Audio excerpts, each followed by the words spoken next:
Kanina guys, pagbukas ko ng aking bintana, tumambad po sa akin yung alugbati na yan guys. Sayang, bumagsak. Dahil siguro sa sobrang lakas ng hangin kagabi. Diyan po siguro banda yung hangin kanina guys. Oh. Ayan. Oh. Dito ko po nakita dito banda guys, bumagsak. Oh. Siguro naputol yung tali. Kaya naisipan ko pong dagdagan na rin po ng malunggay yung aking ipanghahalo sa munggo. At dito ko naman po kinuha sa may bandang likod namin yung pong malapit sa may bakod namin. Yung malunggay po na yan ay nakatanim po dati sa may lote namin ngayon. Habang gumagawa po yung mga karpintero, inilipat naman po diyan para tumubuli at mapakinabangan po nila. So, ayan na po yung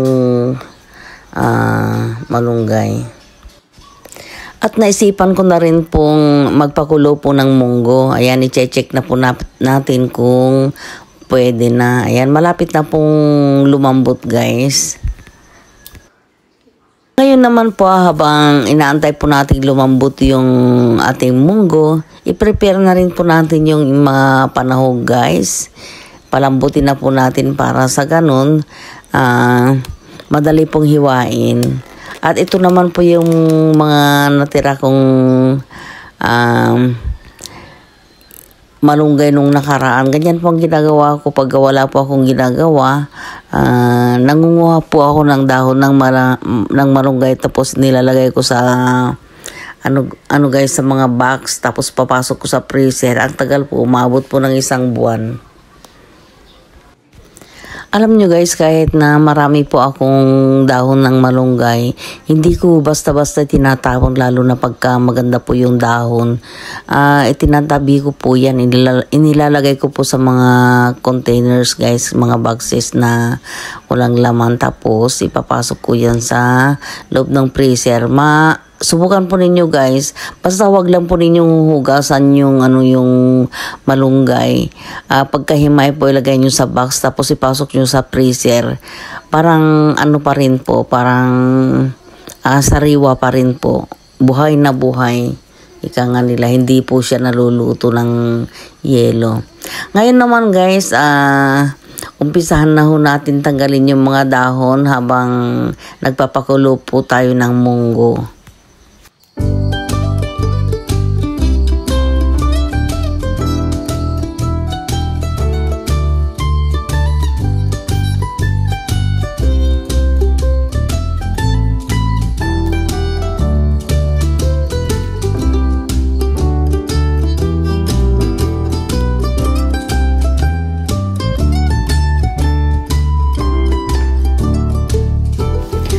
So, ito na po lahat-lahat ang kinalabasan ng ating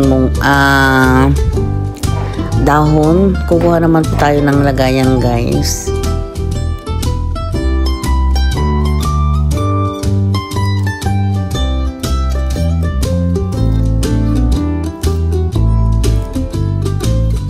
Ngayon naman guys, ito naman pong dahon ng malunggay ang hihimay natin.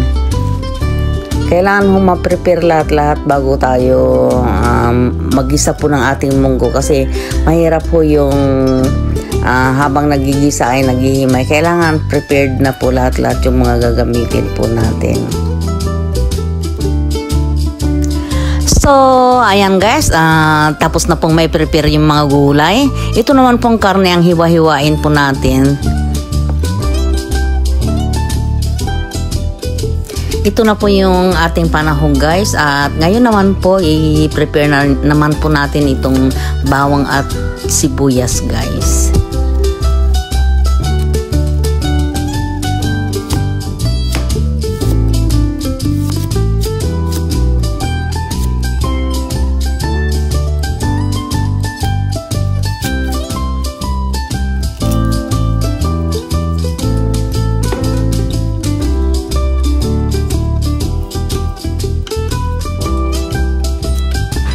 Alright guys, eto, handa na po ang lahat. nahiwa na rin po ang bawang at sibuyas. Ngayon naman ay handa na po tayong maggisa. I-prepare na po natin ang ating kawali.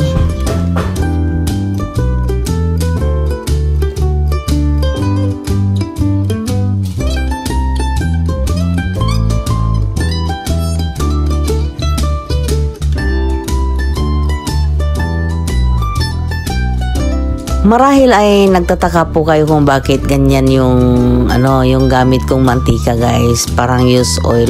Pero ano po yan po yung taba ng baboy, kung tawagin sa Pampangan ay tapi. Yung nasa loob po ng tiyan ng baboy, yung kulay puti po, yun po yun.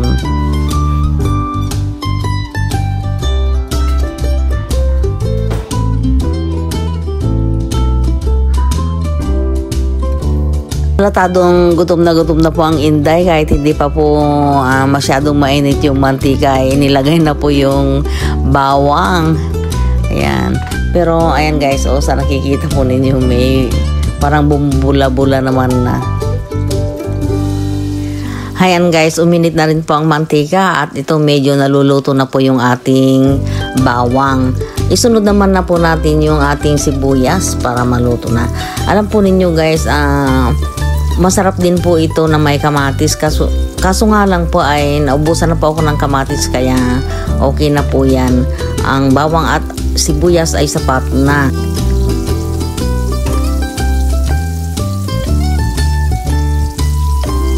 Ayan, nagisa na rin po yung bawang at sibuyas. Pwede na rin po natin ilagay yung ating baboy.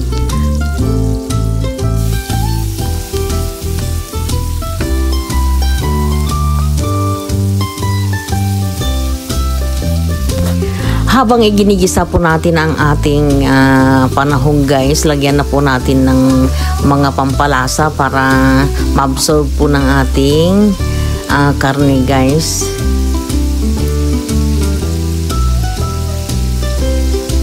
Lagyan na rin po natin ng pork cube at saka ayan, pamintang durog, guys. Masarap po yan, mabango-bango yung ating munggo.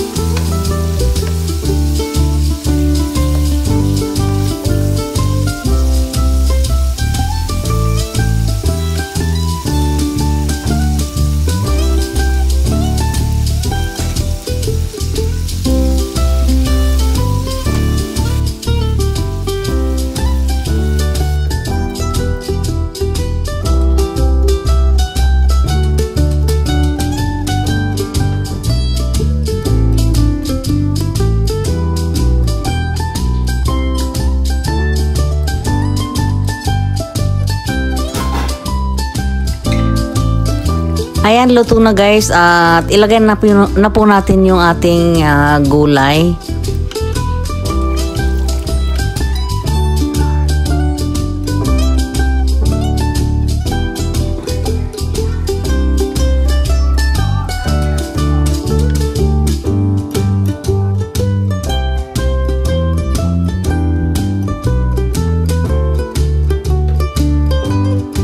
Ayan, guys, isinunod ko na rin po yung malunggay. Hindi ko na po naipakita sa inyo yung paglagay.